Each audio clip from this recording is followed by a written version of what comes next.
ఎన్నికల ముందు చంద్రబాబు నాయుడు గారు కూటమి ప్రభుత్వం హామీలు ఇచ్చిందో ఆ హామీల అమలు దిశగా ఎన్నో పథకాలు ప్రజలకు చేరువయ్యాయి. గణేష్ గోల్డ్ తాకట్టులో ఉన్న బంగారాన్ని విడిపించి కొనబడును. సంప్రదించండి 9966651144. ఒకటి, ఉచిత బస్సు మహిళలకు ఏర్పాటు చేయడం. అలాగే తల్లికి వందనం, ఇంట్లో ఎంతమంది పిల్లలు ఉంటే అంతమందికి తల్లికి వందనం ఇవ్వటం కానీ, ఇలాగే పెన్షన్లు పెంచుతామని చెప్పిన వెంటనే దాన్ని 4,000 రూపాయలు చేసిన ఘనత కూడా చంద్రబాబు నాయుడు గారికి దక్కుతుంది. గతంలో చూస్తే పెంచుకుంటూ పోతామని చెప్పి ప్రజల్ని మోసగించి 250 రూపాయలు సంవత్సరానికి ఒకసారి చొప్పున ప్రజల్ని మోసగించిన వ్యక్తిని మనం చూసాం. ఈనాడు ఇచ్చిన మాట కట్టుబడి అధికారంలోకి వచ్చిన వెంటనే 1,000 రూపాయలు పెంచి 4,000 రూపాయలు పెన్షన్ చేసిన ప్రభుత్వాన్ని కూడా ప్రజలు ఇవాళ అభినందిస్తా ఉన్నారు. పేదవాళ్ళకి ఎంతో ముఖ్యమైనటువంటి అన్నా క్యాంటీన్లని మళ్ళీ తిరిగి ఓపెన్ చేశారు. అలాగే అన్ని రకాలైనటువంటి సంక్షేమ పథకాలు ప్రజలకి చేరువుగా ఉన్నాయి. ప్రజలంతా కూడా ఈ ప్రభుత్వాన్ని బ్రహ్మరథం పడతా ఉన్నారు.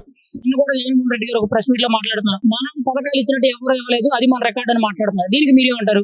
ఆయన ఇచ్చిన పథకాలు ఇంకెవరూ ఇవ్వలేదు అని చెప్తున్నాడు. వైనాట్ 175 అని చెప్పి బొక్కబోర్లా పడ్డ జగన్మోహన్ రెడ్డిని నేను కొన్ని ప్రశ్నలు అడుగుతా.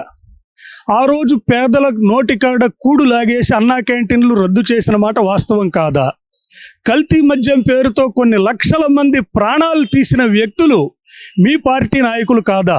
ఎన్నో దుర్మార్గాలు, ఎంతో మంది ప్రజల్ని సామాజిక వర్గాల పరంగా అన్ని సామాజిక వర్గాలపై దాడి చేసిన మాట వాస్తవం కాదా?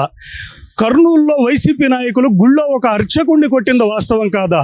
ఒంగోలులో సుబ్బారావు గుప్తా అనేటటువంటి ఒక ఆర్యవైశ్య నాయకుడిని చిత్రహింసలు పెట్టింది వైసీపీ నాయకులు కాదా?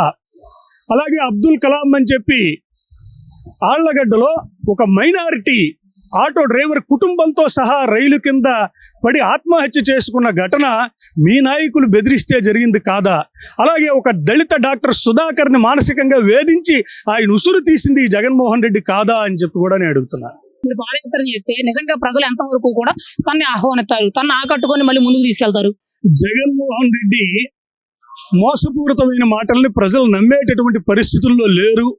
జగన్మోహన్ రెడ్డితో పాటు వైసీపీ నాయకులు ఎవరైనా సరే పాదయాత్ర చేస్తామని చెప్పి రోడ్లపైకి వస్తే జనం తరిమి కొట్టడానికి సిద్ధంగా ఉన్నారు. ఇవాళ ఎందుకని అంటారు?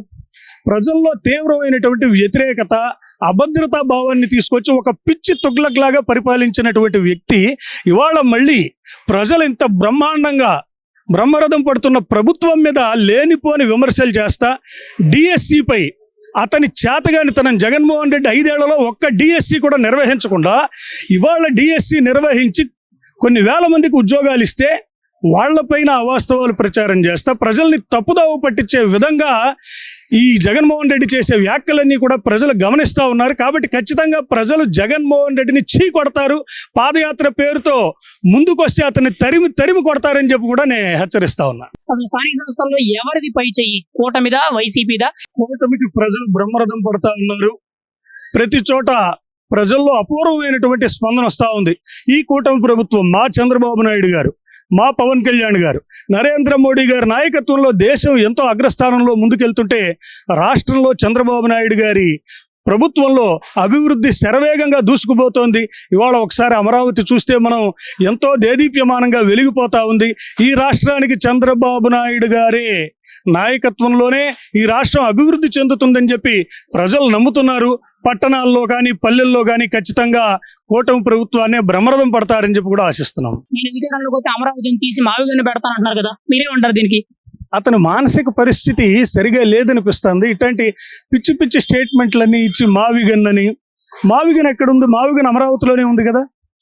అమరావతి అన్నా మావిగన్ అన్నా ఒకటే. అనవసరపు అపోహలు తీసుకొచ్చి పెట్టుబడిదారుల్ని బెదిరించే విధంగా, అంటే నేను వస్తే ఈ అమరావతి ముందుకు సాగనివ్వను అనేటటువంటి ఒక ధోరణితో పెట్టుబడిదారుల్ని బెదిరింపుతో ఈ రాష్ట్రానికి ఎటువంటి పెట్టుబడులు పరిశ్రమలు రాకుండా చేయడం కోసం ఈ మావిగన్ అనే దాన్ని తీసుకొచ్చాడు. ప్రజలు ఇవాళ ఆ మావిగన్ అనే పేరు విని నవ్వుకుంటా ఉన్నారు. 29 అధికారం ఎవరిది? మళ్ళీ జగన్ సీఎం అయ్యే అవకాశం ఉందంటారా? వైనాట్ 175 ఉన్నారు. కుప్పంలో ఓడిస్తామన్నారు, యుద్ధానికి సిద్ధం అన్నారు. ప్రజలు వీళ్ళ మీద యుద్ధానికి సిద్ధం అని చెప్పి ప్రజలు కత్తిగట్టి 11 సీట్లకి పరిమితం చేశారు. ఖచ్చితంగా ప్రజలందరూ కూటమినే ఆదరిస్తారు. చంద్రబాబు నాయుడు గారి నాయకత్వాన్ని, పవన్ కళ్యాణ్ గారి నాయకత్వాన్ని, నరేంద్ర మోడీ గారి నాయకత్వాన్ని బలపరుస్తారని చెప్పి ఖచ్చితంగా నమ్ముతా ఉన్నాం. మరి జగన్ గారి పరిస్థితి ఏంటంటారు కూటమి వస్తే?